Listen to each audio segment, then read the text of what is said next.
안녕하세요. 사연을 부탁해입니다.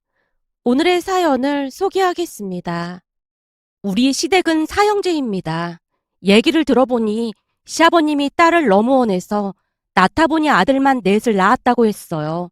시댁에 첫 인사를 가던 날 시아버님이 슬픈 표정으로 말을 했거든요. 원래 우리는 둘만 낳고 안 낳으려고 했는데 주변에서 다들 딸은 하나 있어야 한다길래 낳다보니 넷까지 낳지 뭡니까? 셋째도 아들인 거 보고 진짜 그만 낳으려고 했는데 또다시 미련이 생겨서 마지막이다 하고 낳다 보니 일이 됐네요. 그러니까 우리 셋째 덕분에 막내가 태어난 거죠. 만약 셋째가 딸이었음 우리 막내는 태어나지도 못했을 테니까요.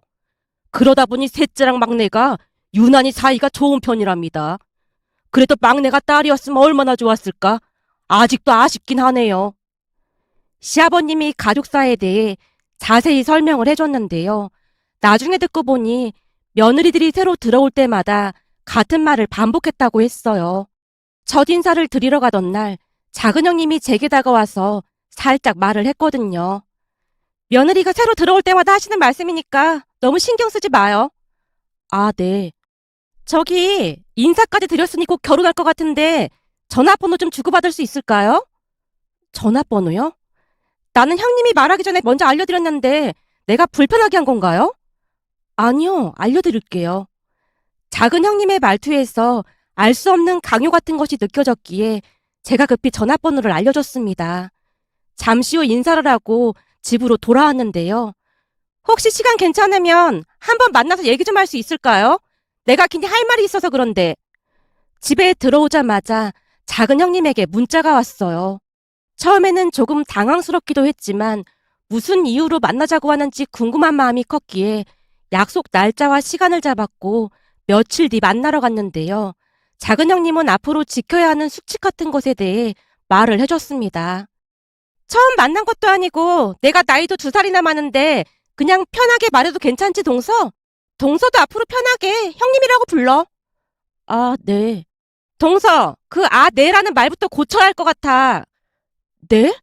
아니, 사람이 말을 하면 똑부러지게 대답을 해야 하는데 동서는 꼭 말끝을 흐려서 듣는 사람 기분이 안 좋더라고.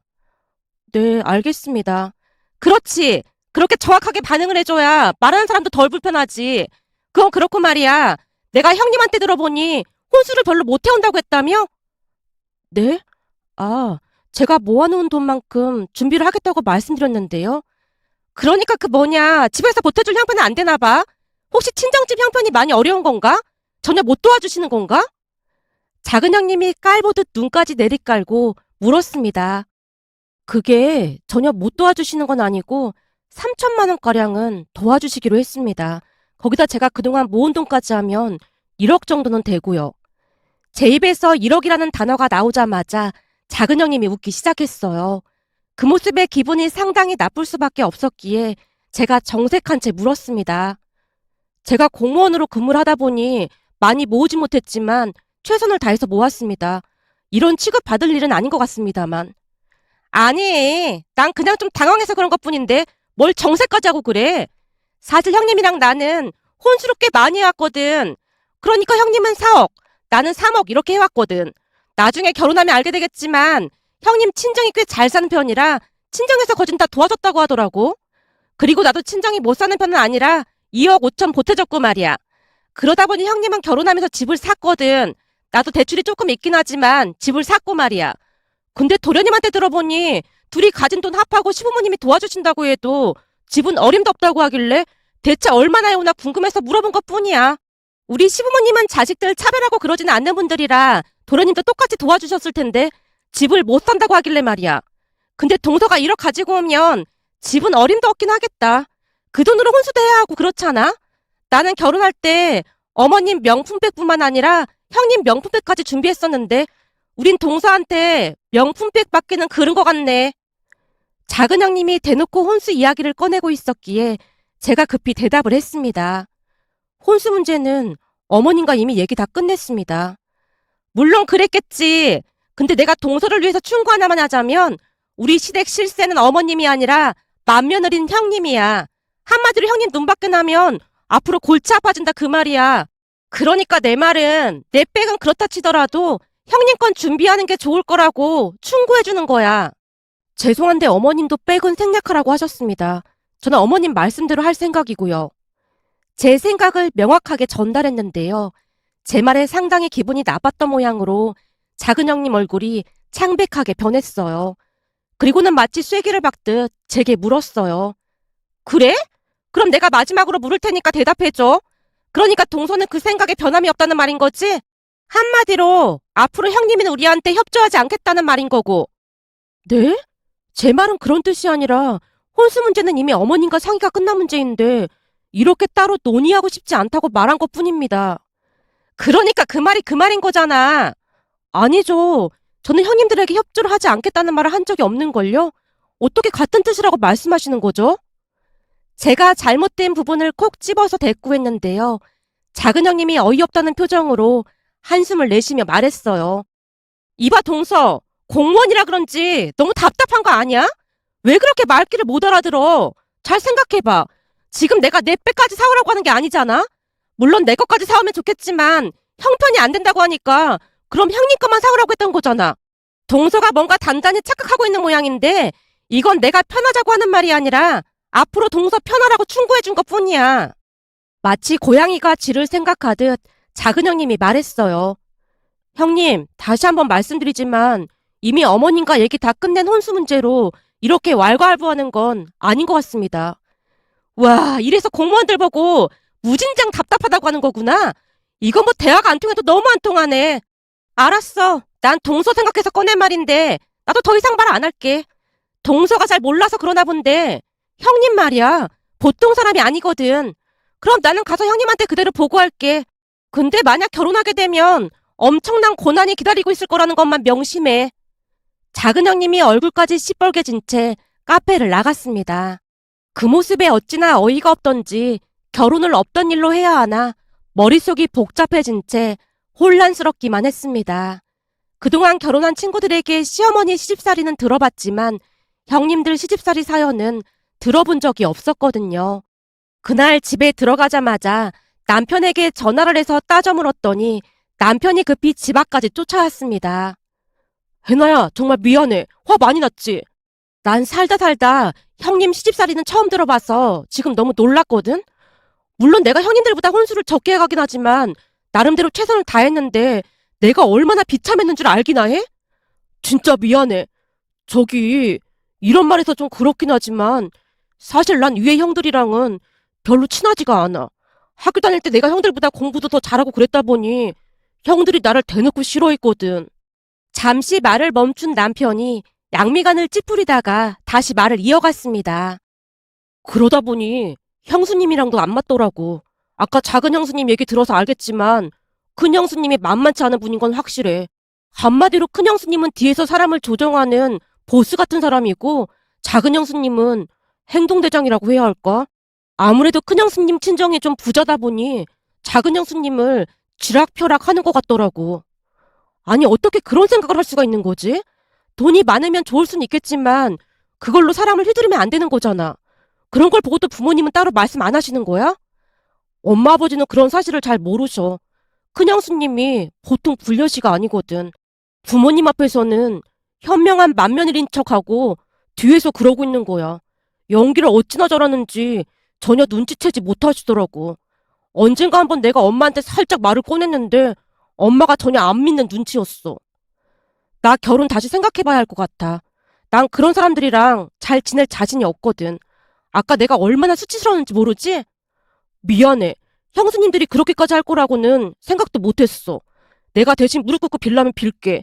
그러니까 헤어지자는 말만 하지 마. 진짜 미안한데 난 이 결혼 못하겠어. 우리 집이 부잣집은 아니지만 최선을 다해서 도와주신 건데 대놓고 거지 취급하는 사람들이랑 어떻게 얼굴 맞대고 살 수가 있겠어? 라며 남편을 남겨두고 집으로 들어와 버렸습니다.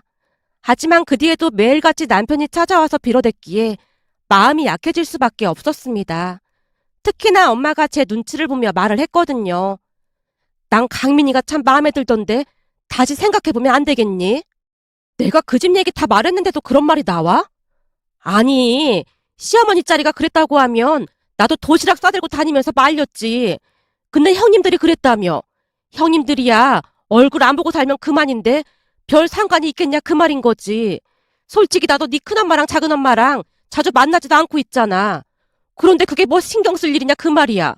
사실은 강민이가 네 아빠 만나서 울고불고 한 모양인데 네 아빠도 내내 기분이 안 좋은 모양이더라고. 너도 알다시피 한 달에 몇 번씩 만나서 둘이 같이 세차도 하고 그런 사이인데 갑자기 헤어진다고 하니까 많이 서운할 수밖에. 아빠는 나 몰래 왜 강민 씨를 만나고 난리야?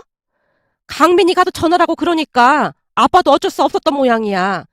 방금도 말했지만 시어머니 자리가 그런 것도 아닌데 다시 한번 생각해 줄 순 없겠니? 엄마가 눈치를 보며 간곡한 목소리로 물었는데요. 사실 남편이 부모님께 너무나 잘했기에 부모님은 남편을 마치 아들처럼 생각하고 아꼈거든요.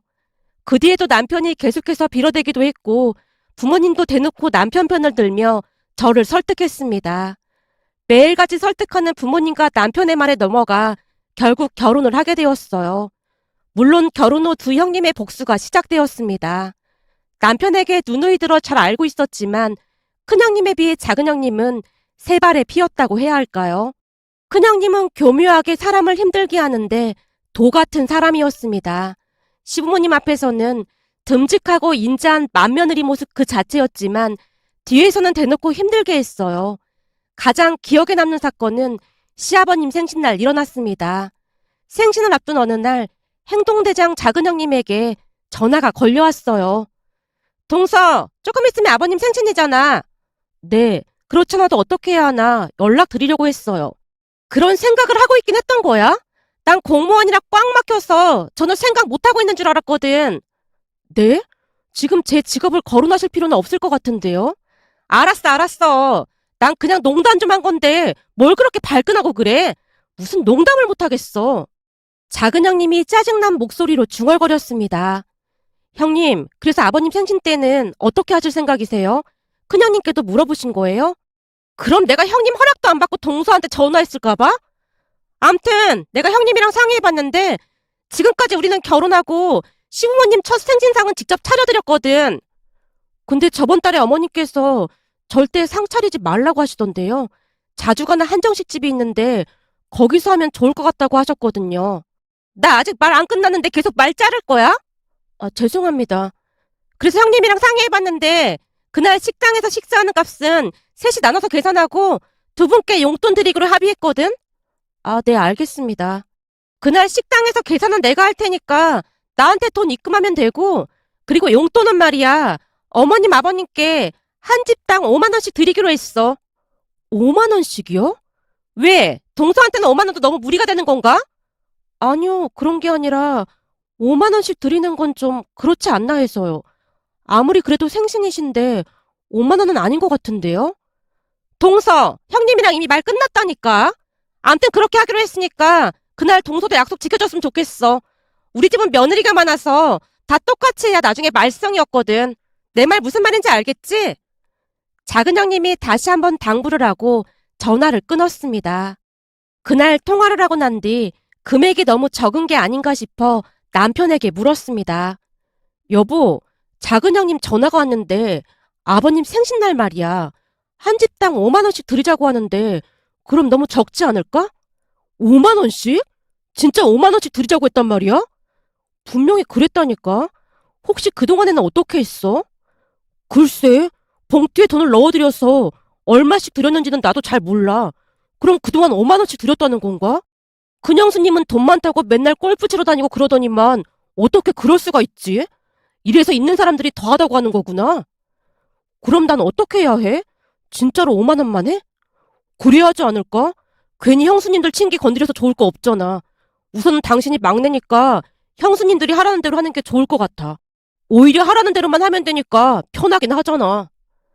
남편의 말이 맞다는 생각이 들었기에 그러려니 하고 넘기고는 시아버님 생신날 봉투에 5만 원을 넣어서 식당으로 갔습니다. 그런데 그날 두 형님에게 제대로 당했다고 해야 할까요? 우선은 즐거운 분위기 속에서 케이크에 초를 꽂고 생신 축하 노래도 부르고 식사도 맛있게 했는데요. 식사가 끝나고 차를 마시던 중 큰형님이 조용히 입을 열었습니다. 동서, 준비해온 거 두 분께 먼저 드릴래? 아, 네. 어머님, 아버님, 약소하지만 조금 준비했습니다. 제가 두 분께 봉투를 드리고 있었는데요. 순간 두 형님이 마주보고는 의미심장한 미소를 짓고 있었습니다. 그리고 곧 큰형님이 다시 말을 했어요. 어머님, 아버님, 저희는 매번 봉투로 하기 좀 그래서 이번에는 본가 에어컨 바꿔드릴게요. 에어컨을? 네, 작년에도 고장나서 힘들어 하셨잖아요. 그렇긴 한데 요즘 에어컨 가격이 엄청 비쌀 텐데. 에이, 그래도 제가 맏며느리인데 그 정도는 해드려야죠. 여름 되면 설치가 오래 걸린다고 해서 미리 사서 주문해놨습니다. 아마 내일쯤 본가로 설치하러 갈 거예요. 우리야 고맙긴 한데 너무 과한 걸 받아서 미안해서 어쩐다니. 두 분께서 잘해주시는 거에 비하면 아무것도 아닌걸요? 큰형님이 손으로 입을 가린 채 얌전한 척 웃고 있었어요. 그 순간 작은형님도 입을 열었습니다. 어머님, 아버님, 저희는 형님처럼 비싼 건 못 해드릴 것 같고 그 식기세척기 있잖아요. 그거 사서 주문해놨습니다. 뭐?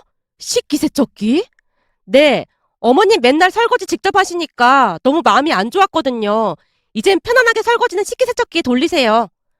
아니, 그것도 꽤 비쌀 텐데 뭐하러 그랬어? 아니에요. 아무것도 아닌걸요, 뭐. 그것도 내일쯤 본가로 설치하러 갈 거예요. 두 형님이 서로 눈빛을 교환하고는 윙크를 하고 있었는데요. 곧 저를 보더니 비웃듯 교묘하게 미소 짓고 있었습니다. 두 형님이 저를 곤란하게 할 작정으로 꾸민 짓이라는 것을 한눈에 봐도 알 수가 있었고요. 저뿐만 아니라 남편도 많이 당황한 표정으로 저를 바라봤는데요. 배신감보다는 바보같이 당했다는 생각에 분노가 치밀어 올랐습니다. 물론 시부모님은 좋은 분들로 우리가 드린 돈에 대해 이런 방구도 없었지만 너무너무 창피한 마음에 고개를 들 수가 없었습니다. 그렇다고 그 자리에서 두 형님에게 따져묻는 것도 시부모님에 대한 예의가 아닌 것 같았기에 그냥 이를 악물고 참아야만 했습니다. 잠시 후 집에 돌아오자마자 제가 작은 형님에게 전화를 걸어 따져 물었어요. 형님, 왜 저한테 거짓말 하신 거예요? 내가 무슨 거짓말을 했다고 다짜고짜 전화해서 이러는 거야? 저한테는 분명히 5만 원씩 드리기로 했다고 말했잖아요.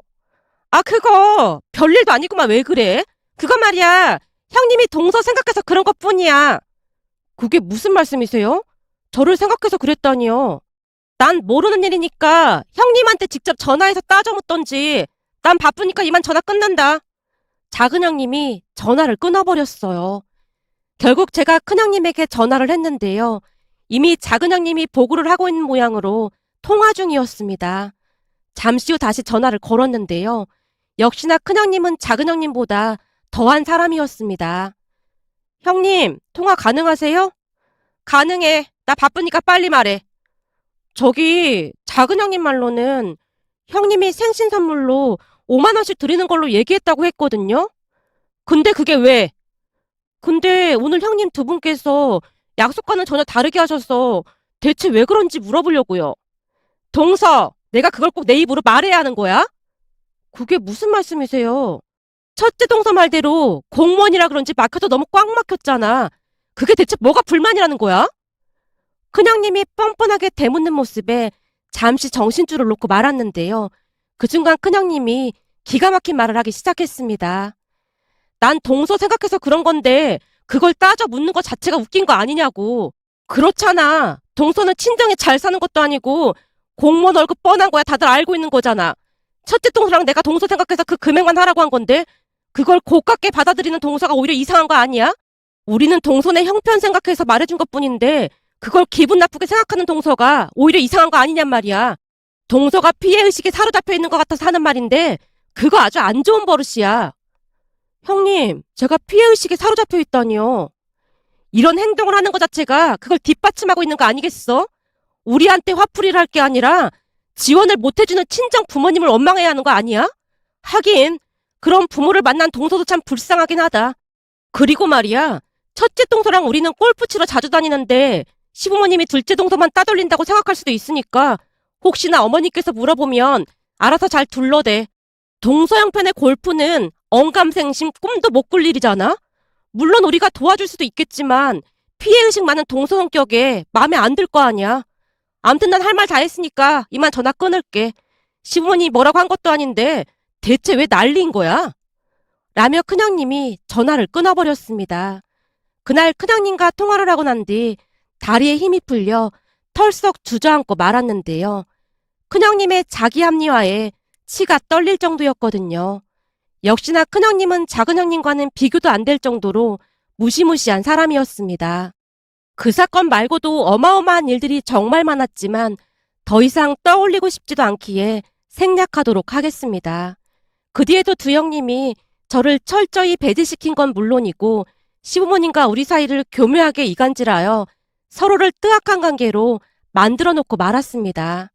결국 저는 시댁에서 있으나 마나한 존재가 되어버렸지만 두 형님의 관심사에서 멀어지고 있었기에 오히려 다행이라는 생각으로 차츰 익숙해져 가고 있었어요. 그러던 어느 날은 도련님이 결혼할 사람이라고 인사를 시켰는데요. 평소 도련님과 가깝게 지낸 편이라 우리 부부에게는 미리 언지를 했었어요.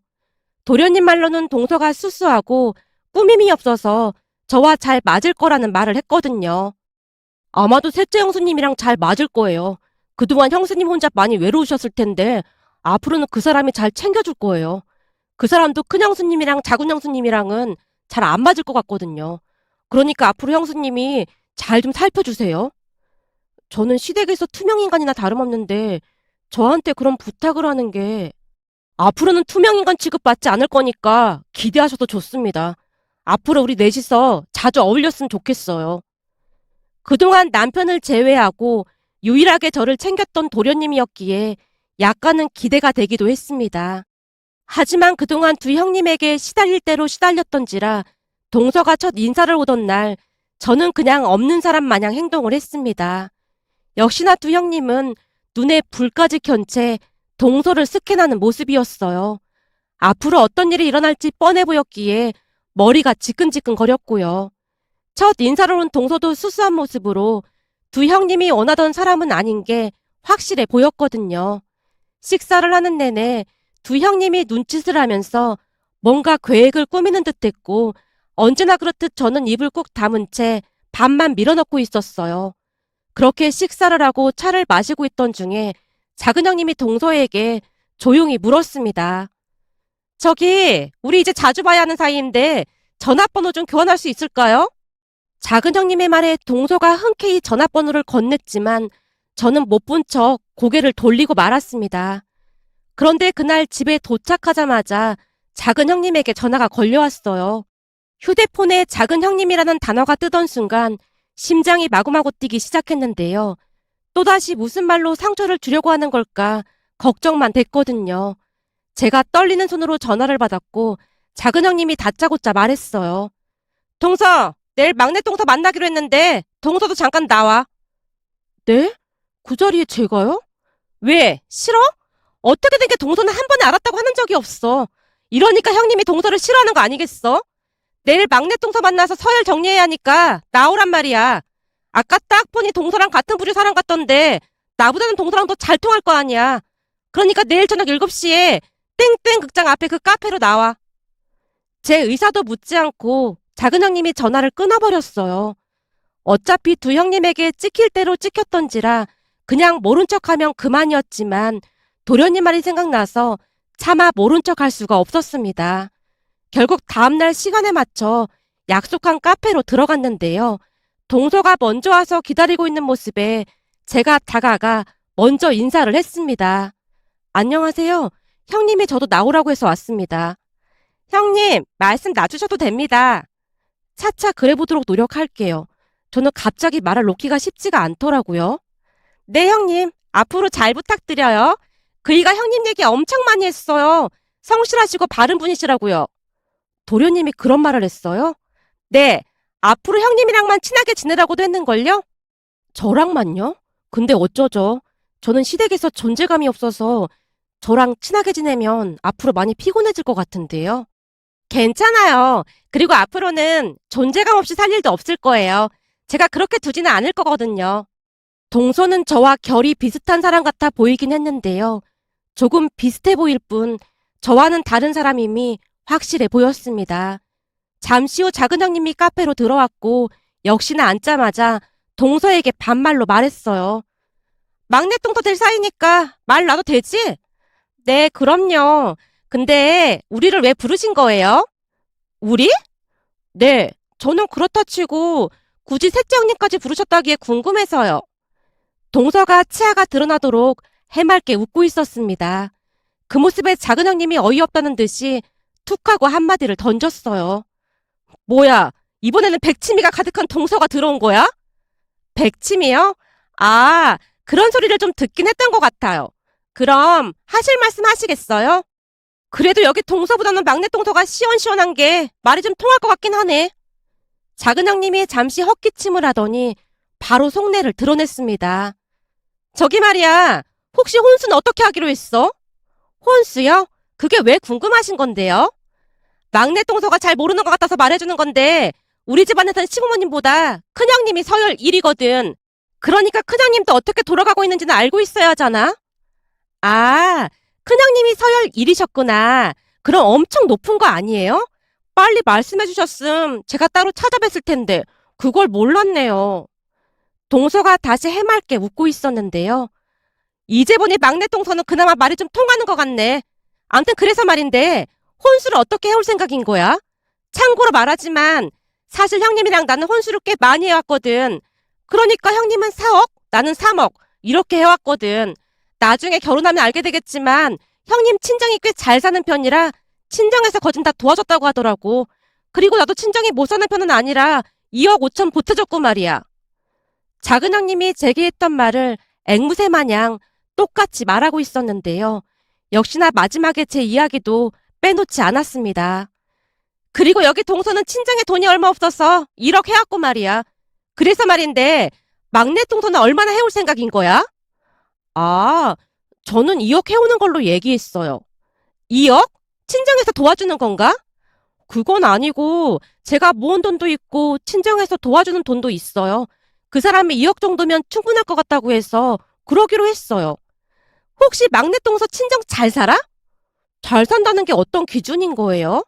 어떤 기준은 뭐가 어떤 기준이야? 돈만 내면 잘 사는 거고 아니면 아닌 거지. 작은 형님이 곁눈질로 저를 바라보며 묻고 있었는데요. 글쎄요. 그렇게 부자는 아닌 것 같아요. 중산층 정도 되는 것 같아요. 그래도 여기 동서보다는 나은 편인가 보네. 근데 백도 그렇고 옷도 그렇고 별로 비싸 보이지 않던데. 저는 그런 거에 별 관심이 없어서요. 그럼 혹시 골프는 쳐봤어? 형님이랑 나는 골프 치러 자주 다니거든? 골프는 칠 줄 알아요. 그래? 그럼 우리랑 레벨이 좀 맞는 것 같네. 그럼 나도 맘 놓고 말할 수 있겠다. 사실 말이야, 여기 동서는 돈도 별로 없고 골프도 칠 줄 몰라서 답답했던 게 한두 가지가 아니었거든. 말을 하면 알아들어야 말을 하지. 암튼 그건 그렇고 저기 말이야, 혼수할 때 서열 1위 형님 백 하나 정도 준비할 수준은 되는 거지? 백이라고 하면 명품백을 말하는 건가요? 당연한 걸 가지고 뭘 묻고 그래. 그럼 내가 에코백을 말하겠어? 근데 어머님도 그렇고 그이도 그렇고 그런 거 다 생략하자고 하셨거든요. 동서가 고개를 갸우뚱거리며 말을 했는데요. 잘 나가다가 답답하게 왜 이래? 말 좀 통하는 줄 알았더니 갑자기 답답하게 구네.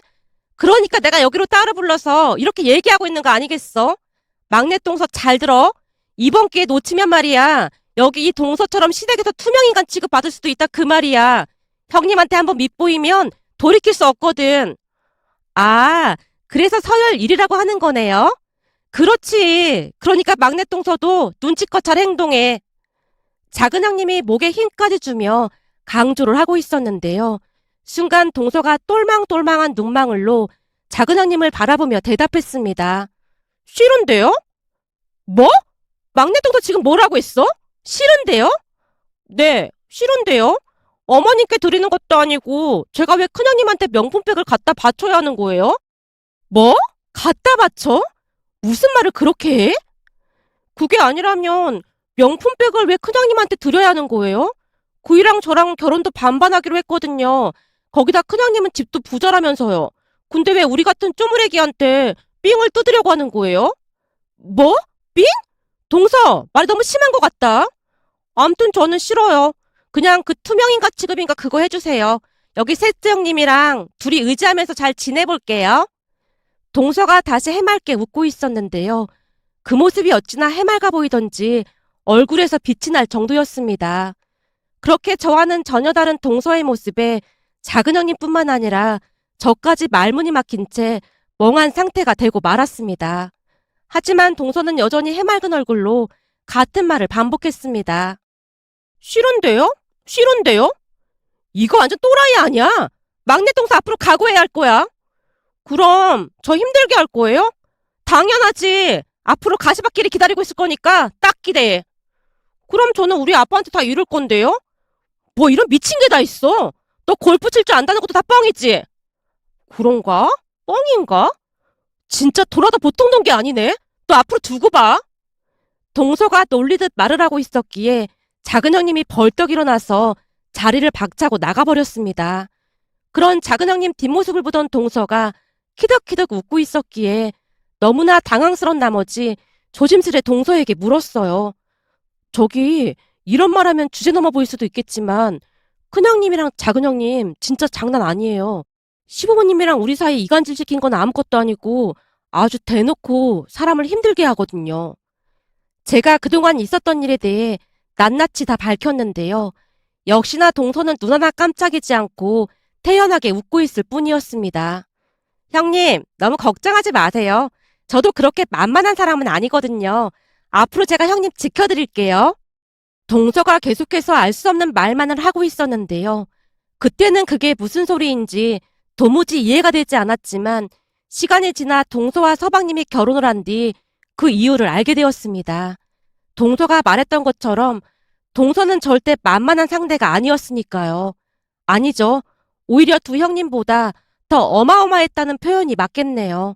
오늘의 사연은 동서와 서방님이 신혼여행을 다녀오고 난 뒤부터 본격적으로 다시 시작됐다고 해야 할까요? 신혼여행을 다녀왔다길래 남편과 함께 시댁으로 향했는데요. 동서가 가족들에게 일일이 선물을 전달했습니다. 아버님, 이거 면세점에서 샀는데 아주 좋은 양주라고 그러더라고요. 이 양주 엄청 비쌌을 텐데 무슨 돈으로 이 비싼 걸 산 거야? 걱정하지 마세요. 저 그 정도 능력은 되거든요. 그리고 이건 어머님이랑 셋째 형님 백이에요. 동서가 난데없이 시어머님과 제게 명품백을 건넸습니다. 시어머님보다 제가 더 놀란 채 눈이 휘둥그레지고 말았고 저도 모르게 두 형님 눈치를 보고 있었는데요. 동서가 두 형님에게도 선물을 건네는 모습이었어요. 그런데 두 형님에게 건넨 선물을 보고는 경악을 금치 못했는데요. 큰형님은 나름 표정 관리를 하고자 노력하는 모습이었고 작은형님은 표정 관리에 실패한 채 동서에게 따져 물었어요. 막내 동서, 이게 뭐야? 이게 호놀룰루 쿠키라는 건데요. 하와이 여행 선물로 1위라고 해서 사왔어요. 이거 사려고 다들 줄 서는 바람에 한참 기다리기까지 한 거 있죠? 제가 사면서 시식해봤는데 맛도 다양해서 아주 좋더라고요. 약소하지만 기쁘게 받아주세요. 뭐? 쿠키? 약소하지만? 동서 지금 우리 놀리는 거야? 형님, 놀리다니요. 제가 정성껏 골라온 선물인데 너무하신 거 아니에요? 동서가 울먹인 채 고개를 떨궜기에 작은 형님이 시부모님 눈치를 보다가 감정을 가라앉히고 다시 말했어요. 아니 그러니까 내 말은 고맙긴 한데 막내 동서가 선물을 차별하는 것 같아서 그랬지. 차별이요? 이게 왜 차별이에요? 동서가 여전히 울먹인 채 물었는데요. 그쯤에서 작은 형님의 표정은 속이 터지기 일보 직전에 그런 표정이었습니다. 그러니까 여기 동서한테는 명품백을 선물하고 우리한테는 과자 쪼가리 주는 게 차별이 아니고 뭐겠어. 아, 그것 때문에 서운하셨던 거구나. 그럼 진작에 그렇게 말씀을 하시지 그러셨어요. 그 이유가 궁금하신 거죠? 그렇지. 우리 입장에선 궁금할 수밖에 없잖아. 작은 형님이 큰 형님을 바라봤지만 큰 형님은 최대한 인자한 미소만 짓고 있을 뿐이었습니다. 그 순간 동서가 이유를 설명하기 시작했어요. 그 이유가 말이죠. 그때 작은 형님이 카페에서 저한테 그러셨잖아요. 큰 형님이랑 작은 형님은 친정에 잘 살아서 골프 치러도 자주 다니고 그런다고 했잖아요. 그러니까 이런 백쯤은 엄청 많을 거 아니에요. 원래가 이런 백이 많은 사람들은 백 욕심도 딱히 없거든요. 오히려 현지 쿠키 이런 걸 선물로 드리면 훨씬 더 좋아하더라고요. 그럼 어머님이랑 저 동서한테는 왜 명품백을 준 건데? 그건 셋째 형님은 명품백이 하나도 없다고 하길래 하나쯤 있으면 좋지 않을까 해서 사드린 것뿐이에요. 그리고 어머님은 이 집안의 가장 어른이시고 서열이 높으신 분이니까 당연히 드린 거고요. 셋째 형님이 많이 알뜰한 편이라 안 그럼 절대 안 살 것 같아서요. 저는 나름대로 심사숙고해서 준비해온 건데 혹시 제가 뭘 잘못했을까요? 동서가 겁에 질린 표정으로 두 형님을 바라보고 있자 시어머님이 급히 대화에 끼어들었습니다. 내가 들어보니 막내 말이 맞는 것 같구나. 그러니까 니들도 오해하지 말고 형님들답게 이해해 주렴. 니들은 이런 빽쯤이야. 오늘이라도 당장 살 수 있지 않니?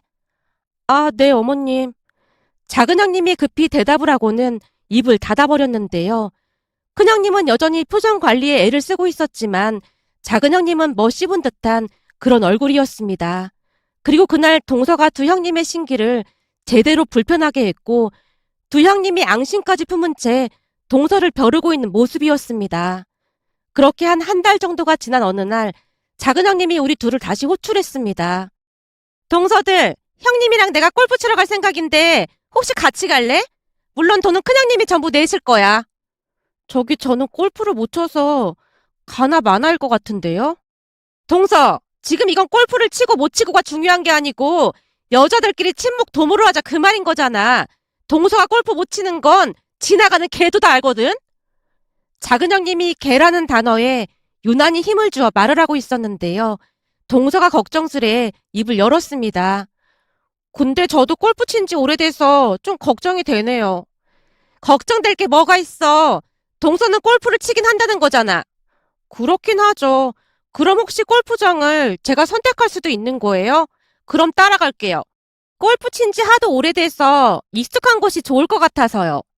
분위기 파악을 한 것인지 아닌 것인지 동서가 작은 형님에게 당당히 요청했습니다. 어? 그러지 뭐. 어디 잘 아는 곳이라도 있는 모양이네. 네, 제가 아는 데가 한 군데 있긴 하거든요. 그래? 그럼 형님한테 그렇게 보고할게. 형님도 그 정도는 이해해 주실 거야. 정말요? 감사해요, 형님. 동서가 허리까지 숙여 감사 인사를 하고 있었는데요. 저 같은 하수가 따라가기에 동서는 너무나도 고단수였습니다. 동서의 속마음을 가늠조차 할 수가 없었으니까요. 제가 동서에게 걱정스레 물었어요. 동서, 난 골프 못 치는데 어떡하지? 그건 별로 문제가 안 돼요.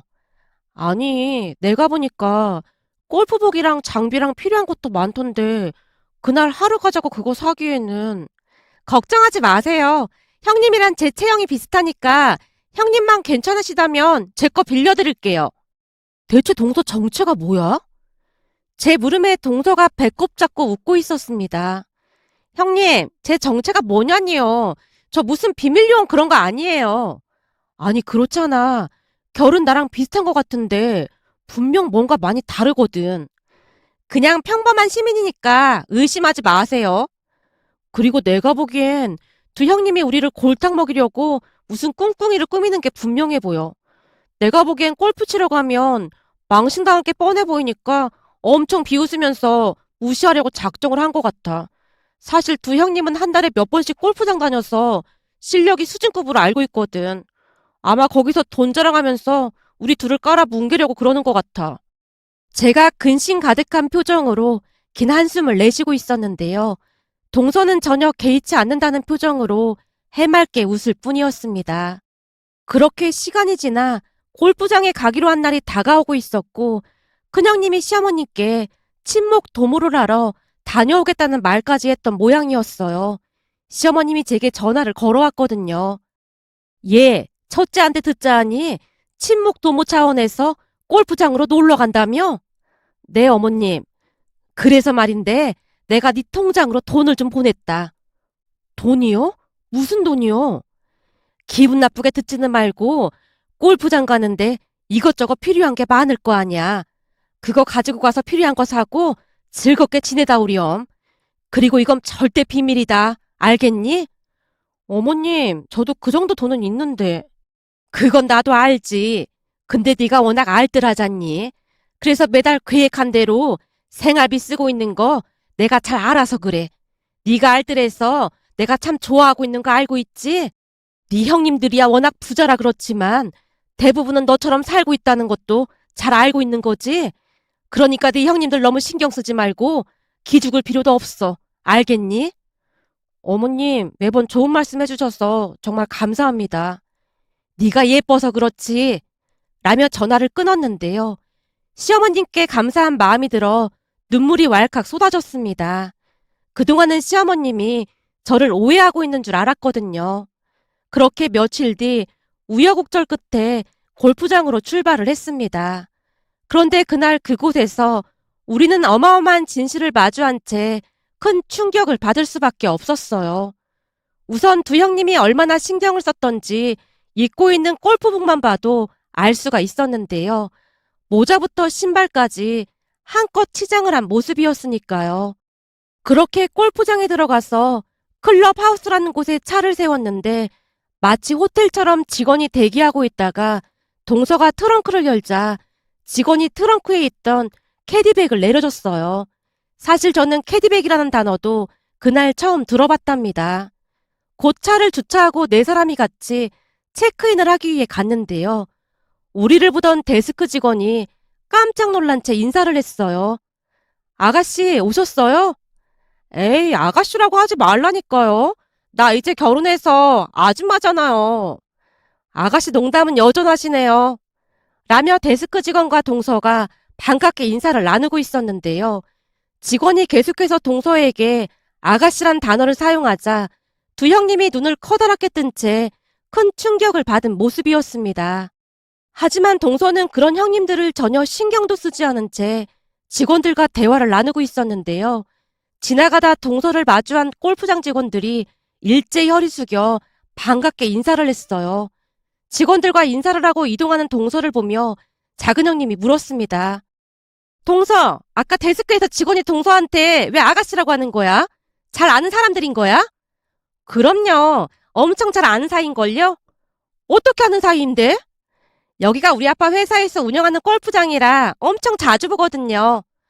동서가 별일 아니라는 듯이 흘리듯 말하고 있었는데요.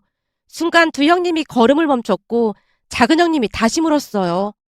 사돈 어르신이 이 회사에서 근무하시는 모양이네. 직원 할인 이런 것도 있는 건가? 아, 직원 할인이요? 아빠가 이 회사 사장이니까 뭐 직원 할인이라면 직원 할인이라고 할 수도 있겠네요. 뭐? 사장?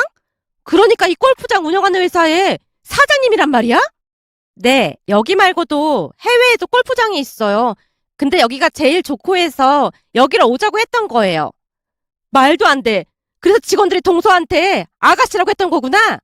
그렇게 부르지 말라고 했는데 오래전부터 부르던 습관이 있어서 그런 것 같더라고요. 동서가 어찌나 천진난만하게 대답을 하던지 두 형님이 잠시 잠깐 넋을 놓고 있는 모습이었는데요. 작은 형님이 다시 물었습니다. 동서, 친정이 이렇게 부자인데 왜 부자라는 말을 안 한 거야? 아니 부자 정도가 아니라 우리랑 완전 다른 레벨이잖아. 근데 혼수로 2억만 해왔다고? 골프장도 그렇고 아빠 회사도 그렇지만 내가 노력해서 이룬 것이 아니잖아요. 그래서 아빠한테 부탁해서 티나지 않게 소박하게 결혼식 한 거고요. 앞으로도 평범하게 살 거예요. 그리고 우리 아빠가 말씀하시기를 꼭 돈이 없는 사람들이 허세 부리면서 돈 자랑하고 다니는 거라고 하시면서 항시 마음가짐을 똑바로 갖고 살라고 하셨거든요. 동서의 말에 두 형님의 낯빛이 새파랗게 질려 있었는데요. 그날 골프를 치는데 둘째 형님은 손까지 벌벌 떠는 모습이었습니다.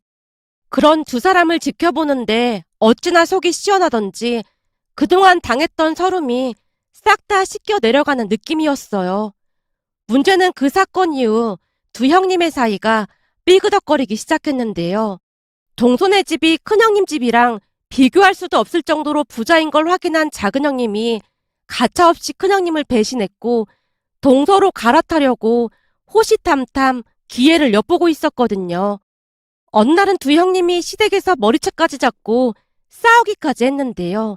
시댁에서 식사를 하다가 기분이 좋아진 시아버님이 양주를 꺼냈고 다 같이 마시면서 즐거운 시간을 보내고 있던 와중에 작은 형님이 조금 많이 마시는 듯 하더니 한순간에 취해버렸고 그동안 큰형님의 만행에 대해 이실직고 하기 시작했어요. 작은 형님의 말을 대충 요약해보자면 큰 형님이 두 동서에게 혼수로 명품백을 사오라고 지시했다는 것부터 돈 좀 있다고 사람을 대놓고 무시했다고 빠짐없이 말을 했습니다. 그 바람에 큰 형님이 자리에서 벌떡 일어나서 작은 형님의 머리채를 잡았는데요. 악에 바칠 대로 바친 작은 형님도 큰 형님의 머리채를 잡았고 둘이 같이 거실 바닥을 나뒹굴었어요. 그 모습에 시부모님이 경악을 금치 못했고요. 결국 두 형님은 시댁에서 쫓겨났고 모든 사실을 알게 된 시어머님이 제게 사과까지 했습니다. 그 뒤 두 형님은 완전 연을 끊고 살고 있는데요. 시부모님께도 찍힐 대로 찍힌 채 시댁에 발길도 못하고 있답니다. 그런데 얼마 전 동서가 저를 찾아와서 기가 막힌 소리를 했어요. 형님, 오늘 큰형님한테 전화가 걸려온 거 있죠? 큰형님이 전화를 했다고? 네. 근데 큰형님 말로는 큰형님네 친정아버님 사업이 어려워져서 지금 난리도 아니래요. 뭐? 그게 정말이야? 근데 자존심 강한 큰형님이 동서한테 왜 전화를 했을까? 절대 자기 입으로 그런 말을 할 사람이 아닌데. 그게 저도 진짜 기가 막히긴 한데요. 큰형님 친정에서 받던 돈이 끊겨서 생활이 힘들어졌다고 하면서 저한테 골프차랑 명품백 그런 걸 좀 사줄 수 없냐고 하더라고요. 중고 시장에 내놨더니 헐값을 불렀다고 하면서 말이죠. 뭐? 정말 그랬단 말이야? 그래서 동서는 뭐라고 했는데? 결혼하고 골프 안 친다고 말했죠. 명품백도 필요 없다고 말했고요. 그리고 제가 돈이 어딨다고 그걸 다 사겠어요. 동서 그 정도 돈은 있는 거 아니었어? 에이, 우리 아빠가 돈이 많은 거지. 제가 돈이 많은 건 아니죠. 동서가 배시시 웃고 있었습니다. 그런 동서를 이해하긴 힘들었지만 그 뒤에도 동서는 소탈하게 살고 있습니다.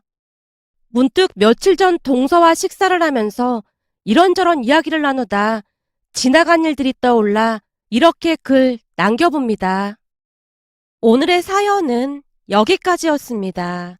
즐겁게 보셨다면 구독, 좋아요 부탁드립니다. 고맙습니다.